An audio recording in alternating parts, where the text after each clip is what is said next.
They're exotic, they're surreal. They're just like nothing else on the road. So much engineering, time, effort, and hours went into creating these masterpieces, but there's also a flip side. Tesla's stance on rebuilding vehicles is only they should be able to do it. I would say I'm the first person to bring a Tesla that's completely dead to running and driving almost showroom floor quality independently by themselves. At this point, I would consider myself the Dr. Frankenstein of Teslas. People need to know more about the products they own. If you own something, if you purchase something free and clear, then you should be able to fix it yourself. I don't want people to think that they're too small to have a major company make changes. Don't feel that you're not being heard. You do have a voice.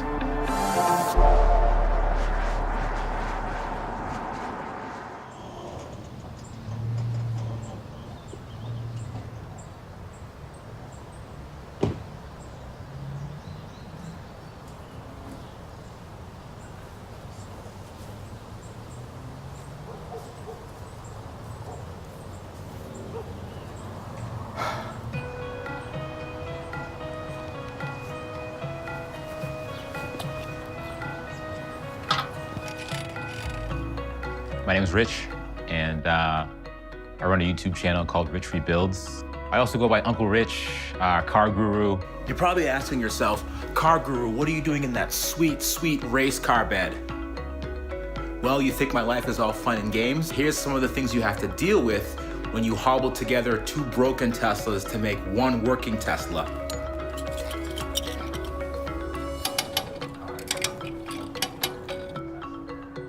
This car's been sitting for so long, you just don't know what's gonna happen.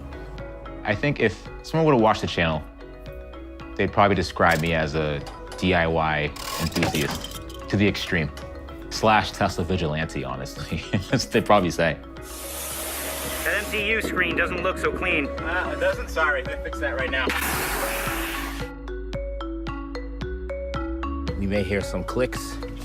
We may hear some buzzing. The car may explode. I don't know what's gonna happen, so. No freaking way. The door handle's just extended. Oh, Jesus. Oh my God. This car's been sitting for over a year. I want people to have their cars work. I want people to enjoy them. I'm just trying to help. May not come across that way sometimes, but you know, there's a reason why I've owned 10 myself personally. There's a reason why I physically touched and helped people build over 100 cars already. Uh-oh. Oh. First time that's ever happened. But that's all right. Tesla's the gatekeeper to us repairing our own goods because they want control over Tesla fixing the cars. They want control over Tesla selling you the parts. They just want everything under their control. Tesla service, how may I help you? Hey, how you doing today? I have a P85. I need those little lug nut covers. What do you need those? Why? Oh. Sorry, hold on 1 second, hold on. One of the things I enjoy is calling them out on their mistakes. You think Tesla's out here playing games? Tesla wants answers. Oh, hello, sorry about that. You still there? Yeah. I think a fundamental consumer right is your ability to fix whatever you rightfully own. The fact that people don't have another alternative but to going to the manufacturer, that's a huge issue. There's a lot of gray area as to what you actually own with these cars because in order for the major functions of the car to work, they have to talk to Tesla. I live in Massachusetts, and in Massachusetts, they have a Right to Repair Act. It does protect what I do. It makes it easier for me to get the tools that I need. But the language is very interesting. The language states that you have to have the same tools available that the dealers do to fix their cars. Well, guess what? Tesla doesn't have dealerships. That's a loophole right there. All right. So this is my basement full of Tesla parts. These are all the parts that are required to put a Tesla back together effectively. These right here, I have all the battery modules that go in the battery pack. I have the coolant pumps that are here. I have a few MCUs, which is the media control units, the main master screen of the car. But these are the things that you have to do to keep a Tesla on the road, you know, to have an inventory of spare parts so that you don't run out of stuff when you need it the most. I mean, it really is a gold mine because you can't find a lot of these parts back at Tesla. I get my parts from other cars. So what I have to do is I have to purchase other wrecked vehicles, take the parts I need from those, and then harvest those parts for the cars that I need parts for. In terms of being tricky, it's extremely tricky.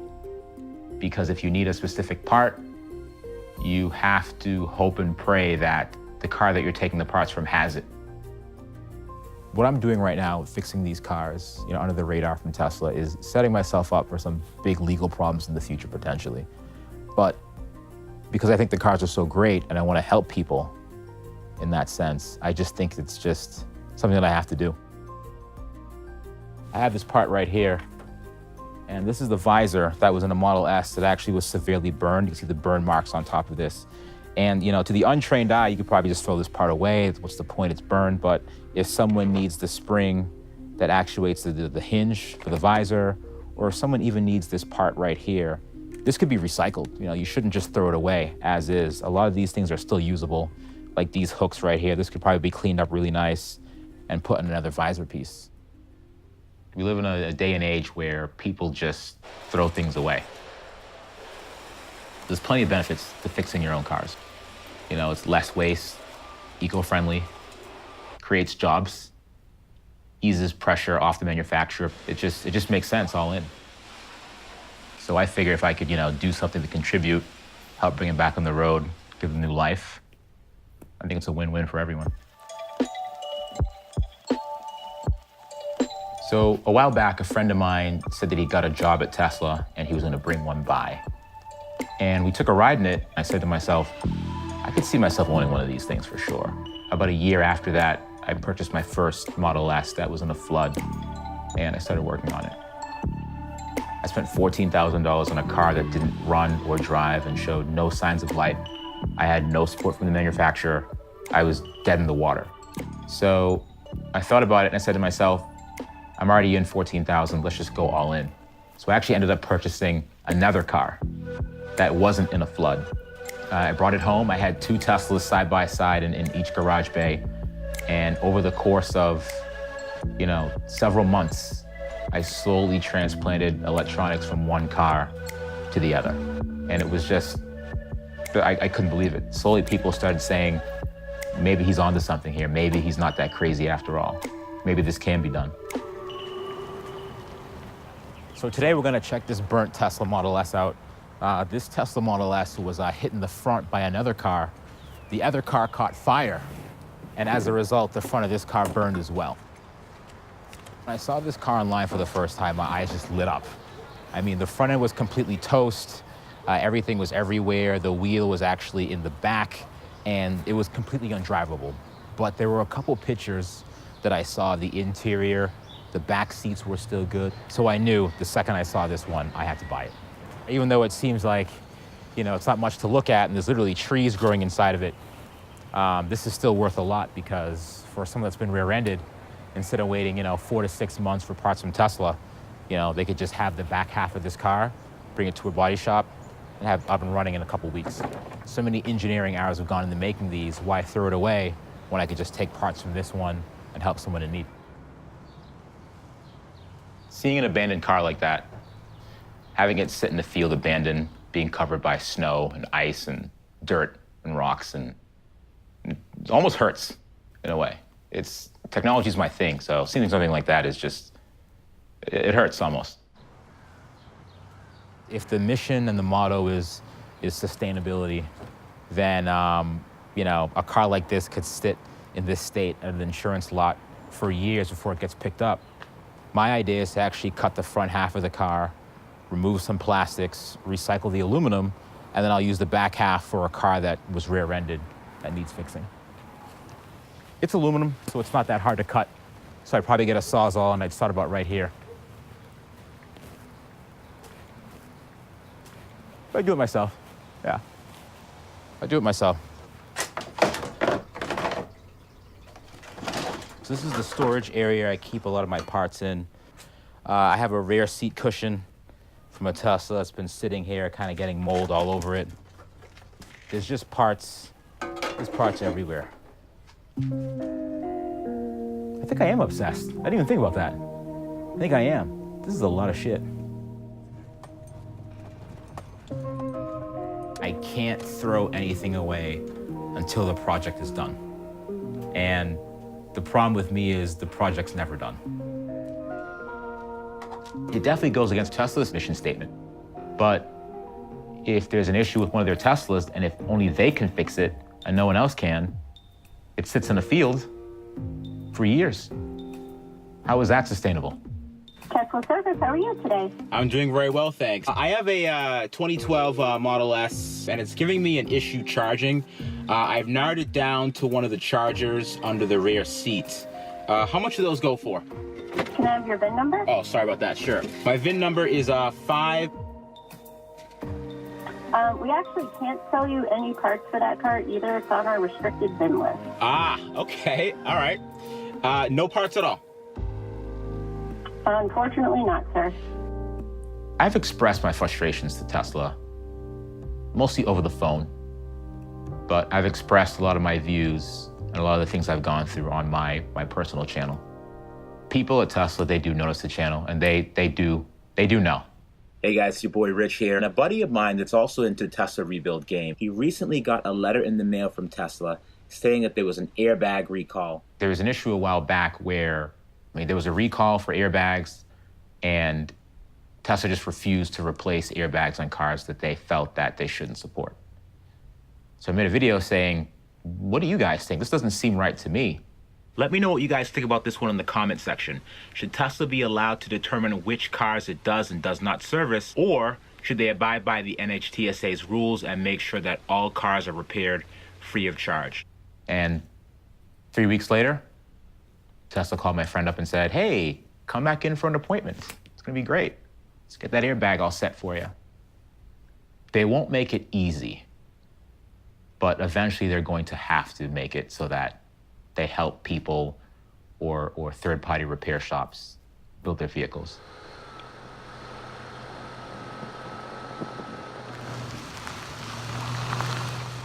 The project that I'm working on right now, it was in a flood, so that motor and that battery, they're just toast. So I have to get a trailer and pick up the motor and battery from a car that was in a rollover to transplant into the flooded car.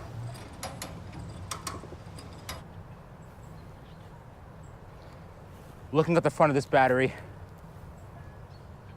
it looks like in the crash, the top case may have popped off slightly. It looks like some water got into the battery. Not feeling great right now. I probably have to pop that cover off and see how much, if any, water's in there.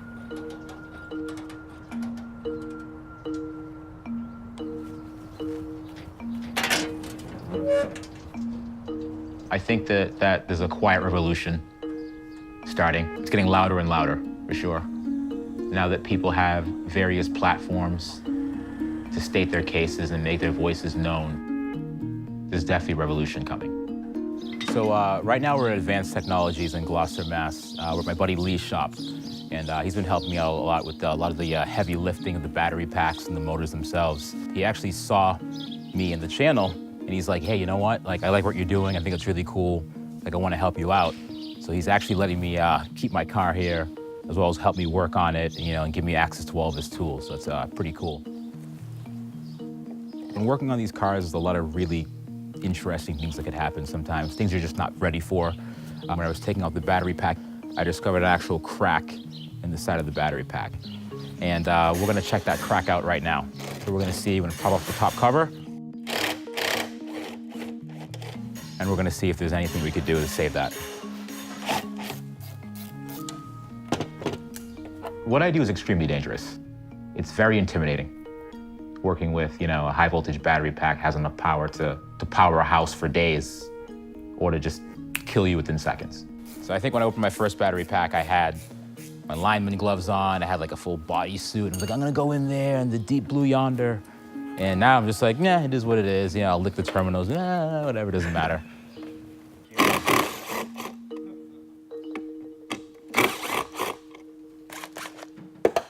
Whoa! Hey, it's your life, not mine. It's coming up.